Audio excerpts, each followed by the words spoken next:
Welcome to the Pirate Broadcast, where we interview interesting people doing interesting things, where you can expand your connections, your community.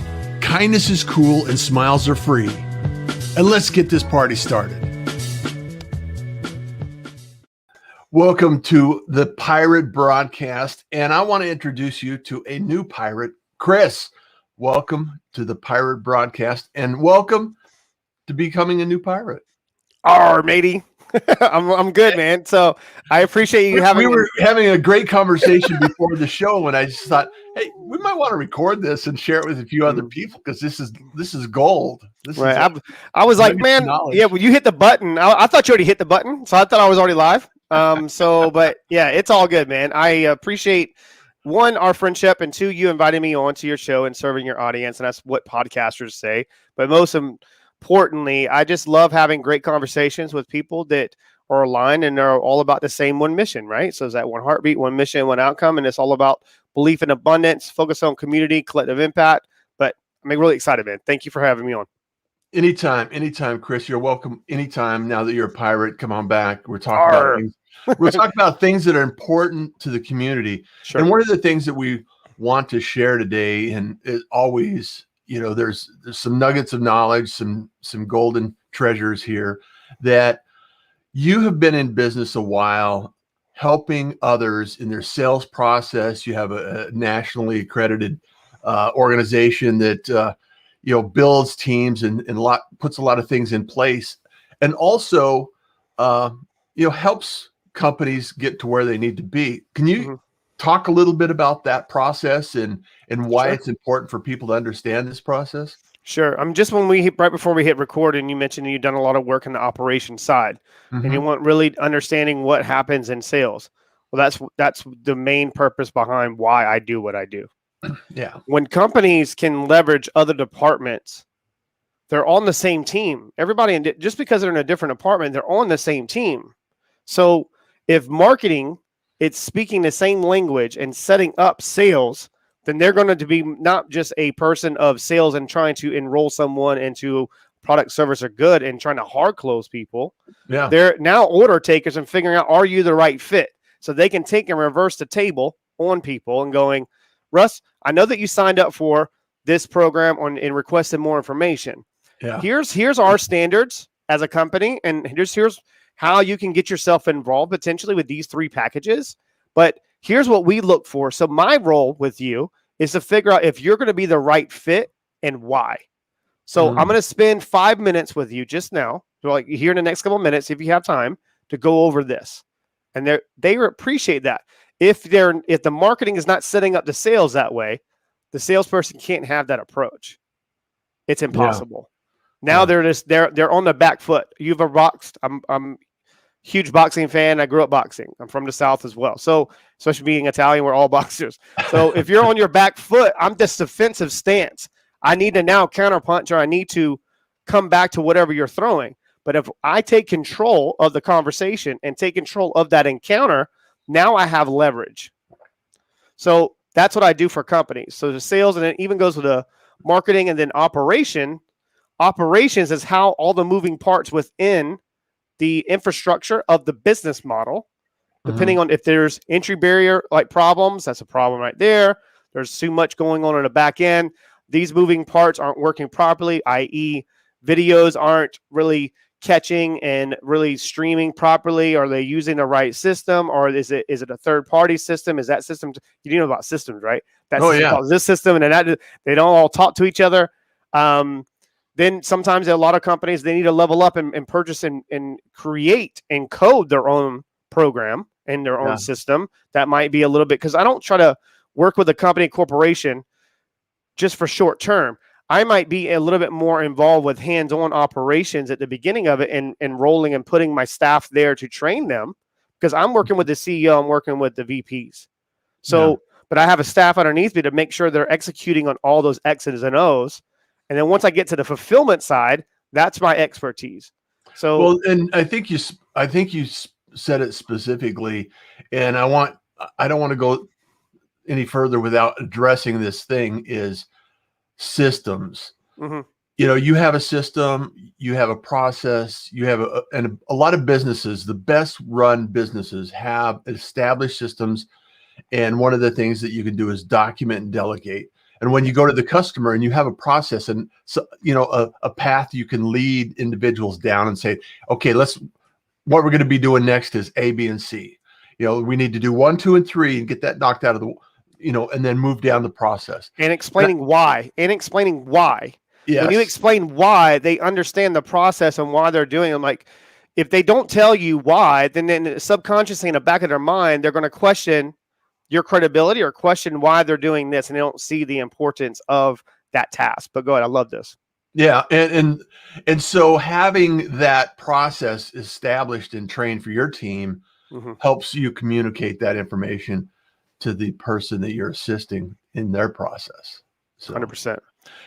And I love the idea that you're in there for the long haul. It's not a short-term game. It's a long-term game. And it's really about how you can help them over the length and duration of their business. Right. And so I like that philosophy. And what's one thing that you see consistently, Chris, that is something that, a lot of people miss out on, they don't really pay attention to, or they just are unaware of, that helps them move this process forward? In a business model, or just an individual in general? Model. In a business model, I think the one thing that jumps out to me the most is a lack of communication from the leader's mind to all the way down to the bottom and all the way back up. If I went, perfect example, when I was this pre-COVID, right? But when I would come into a trade school or go into a corporation, one of my favorite things to do was a week prior, before I kind of walked in the door, I like to do an audit. And I would pretend like I was a student enrolling into secret shopper. But then it got to the point where they knew who I was. So I was like, okay, I'll hire some people to do that for me. And I want to kind of like just be a fly in a wall and see what's happening. Yeah. And the lack of communication from just the secretaries, a front line of defense. That's how I look at it. The way that they would go about answering the phones, they would never ask any questions. It was just like, hello, my name is blah, blah. Hello, my name is blah. How can I direct you? Hello, my name is, remember that old movie, The Office, Office Place or whatever it was? Yeah. It was like, hello, my name is blah, blah, blah. Hello, my name is blah, blah, blah. That's all they're doing. And I'm like, whoa, what are you doing, man? Ask them questions. Keep them talking. They're calling you for a reason. That means they had a thought. That thought went to the decision. They made a decision to look you up, finding you on Google or wherever they found you. Yeah. Then somehow they found you. Ask them how they found you. Yeah. What made you? What led you coming here today? Ask great questions. Yes, 100%. That's probably why you became a podcaster too. It is. That was by accident, but yeah, we can go in a little bit more on that. So I just want to drop the nugget of knowledge here that if you have an organization that needs help and you have some challenging times between departments, one of the things you can do is you can always improve the communication. Know and understand what each person does in each department, in front of you and behind you, throughout the whole organization, and you will increase your success rate tremendously. And Chris, as he's outlined here today, it's really important for people to understand what the organization's goals are. And a lot of organizations struggle because they're not really crystal clear. They can't articulate their value and their benefit. And I think that's really important too. I see a lot. How they used to give, well, even the good companies, they'll even have like their mission statement on a card or something. Yeah. And they would have that card by every phone. And some people would even take it, laminate it, or stick it to the phone. So when depending on the department, and answer the phone, that was a quick reminder that's their mission statement and that's their core values. Yeah. So if it doesn't align within those core values, then it might be not in the best interest of giving the person, products, or whatever, that recommendation and pointing them in that direction, because you don't know what's going to happen in life. You don't know when that other person might be coming in looking for a job or looking for a business, and something happened within that company or that industry and the tables are turned. I've been in those situations before, not me personally, but my staff has told me that the situation would be reversed. They treated a person and it wasn't aligned with the core values of the CEO or the person that built the business, and they were rude and they came across a certain way, 2 years later, that other person, they went in for an interview and they were the person that had the interview. So think about that overall. You don't know when you're going to run into the same people, and you don't know when you're going to need that helping hand and holding yourself accountable to the decisions and choices you make every single day. And if you have attitude, free. You can't buy at Walmart. Yeah. Effort, free. Can't buy at Walmart. That is done by you. You control that. People tell me, oh, I can't control it. Yes, you can. Yeah. You can control the effort that you put into something and your attitude of having the right mindset and your approach. Those are only I love that. I love that. Chris, question. What was the first job you recall having in your life? Okay. I was an entrepreneur before I had a job. I was I moved from that might be the case. moved from one area of Charleston, South Carolina. That's where I'm from. And anybody that's from Charleston, South Carolina viewing this live, South Click, what's going on? South Carolina. All right, South Carolina. I love Charleston. So. Yeah, beautiful place. Beautiful was it the slogan? Beautiful places, smiling faces. This was on the bumper stickers and whatnot, and license plates. But I moved from one area in Latson to Somerville to Dorchester Road area. And when I moved from there to there, it was a subdivision. So my dad worked 2 to 3 jobs his whole life. I mean, he wants to see it through, man. So it doesn't matter what his son has done. It's like, no, man, I'm going to see it through. But I moved from one area to that area, and we didn't have a lot of money. We just bought a brand new house. Okay. It took 18 years to buy that house because my older sister was born handicapped. So they had to pay for a lot of stuff going on. Right. So, but I got to a certain age where I was popular in school just because I was good at sports, kind of, right? It wasn't like I was an all-star or anything, but I was decent. Okay, I could play a little ball. So I was like, well, I want to wear nice clothes. I want to wear Tommy Hilfiger at the time, whatever it was, Timberlands. This is 90s, right? So okay, so when I got to that point, I was like, well, I can't afford this. So it was like my dad goes, what I've been teaching you things your whole life. Cutting grass, raking leaves. You can use your hands, right? All these people in this subdivision are older. They would love for a young person like you to go in and cut their grass for them. I was like, ding, light bulbs, right? And that's all the nudge he gave me. I took over a whole neighborhood, cutting all the grass, and then I got smart. I'm going to get some equipment, okay? Then other people that are trying to cut the grass, they can cut it for me, and I'll give them a percentage. Yeah.